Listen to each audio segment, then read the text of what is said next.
Bill, thanks for being with us today. Great to be here. You know, after a disappointing 2015, the small caps have come back very strongly in 2016, even prior to the post-election surge. What's your take on this performance in the small cap sector? So the performance, I think it makes sense. We trailed poorly in 14 and 15 on the value side. There were one event after the other that made it difficult, whether it was interest rates or currency or talk of a possible recession. So if you look, it had probably been the worst performance for small value versus small growth since 1999, the internet boom. That has since changed for a number of reasons. Valuation, things did get too cheap, right? And secondly, there's been a tremendous change in the perception of what's going to happen going forward, right? You went from a situation where everybody was looking at higher taxes possibly and regulatory regime that was either going to stay the same or might get a little tougher. You turn the page after the election, and now you're looking at possibly having lower taxes and an easing up of regulatory issues. Both, I think, had talked about a pretty good spend on infrastructure. But I think there's been a huge change in sentiment, and it's being reflected in the stocks. Well, you know, half the Russell 2000 gains were recorded in the first month after the election. Do you think this bullish trend will continue? I think it's going to continue.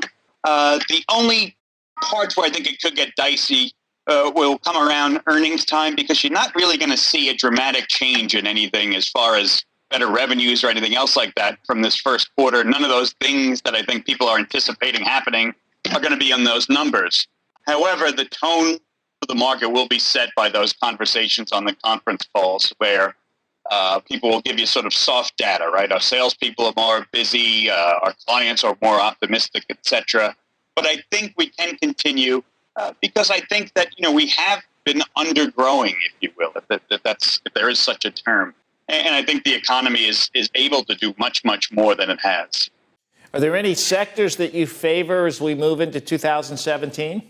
You know, we do all our work in the down markets, and it's not the happiest time to be doing things, but that's when you get your bargains.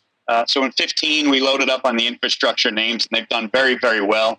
I do think that going into 17, looking forward, here's what you did yesterday, right?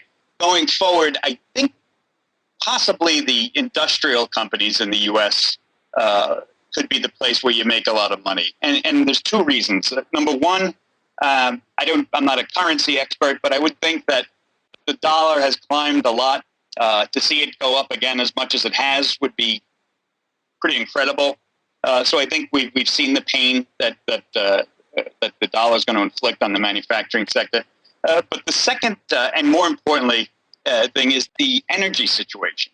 You know, when you look at the K's and the Q's and you see, okay, my exposure of owning this company to energy is only X percent. But what we missed, and I think maybe some other people missed too, was just how much those companies did margin-wise with the energy business.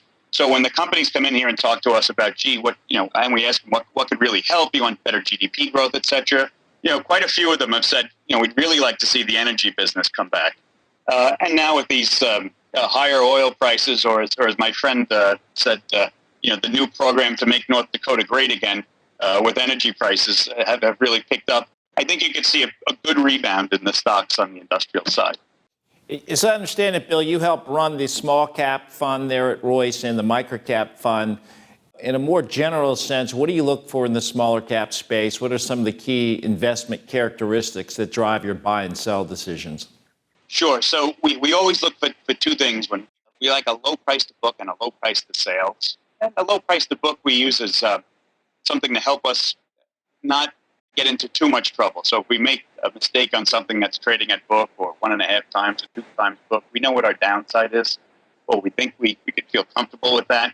And on the price to sales, that really tells you where your leverage is. So it's easy to sort of build a scenario where you take the sales number and you apply what would be normalized margin-wise to a company to see what you're going to get for earnings, put an appropriate multiple on that.